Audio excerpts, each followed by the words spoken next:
এবার দিয়ে দেবো আমাদের যে ফ্রাই করা চিকেনগুলো ছিল সেগুলো, আর এটাকে কিন্তু খুব ভালো করে একবার ভেজিটেবলের সাথে মিশিয়ে নিতে হবে।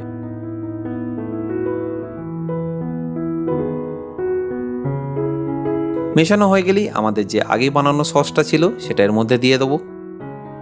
আপনারা যদি সসগুলো এখন একে একে দিতেন তাহলে কিন্তু চিকেন আর ভেজিটেবলটা ওভারকুক হয়ে যেত, এই যে ক্রাঞ্চি ব্যাপারটা সেটা কিন্তু থাকতো না। এমনিতেই আমাদের যে বাড়িতে গ্যাসের বার্নারটা হয় সেটা কিন্তু হোটেল বা রেস্টুরেন্টের মতো পাওয়ারফুল হয় না, সেই জন্য আমাদের কিন্তু সসটাও খুব বুঝে দিতে হবে। একবার না হলেও আপনারা কিন্তু দুবারে দেবেন, খুব বেশি দিয়ে দেবেন না, তাহলে কিন্তু চিকেন বা ভেজিটেবলগুলো ওভারকুক হয়ে যাবে। একবার সসটা ফুটে গেলেই তাতে দিয়ে দেবো সামান্য চিনি, আমাদের যে আগে থেকে বানিয়ে রাখা 5 স্পাইসেস সেটাও দিয়ে দেবো,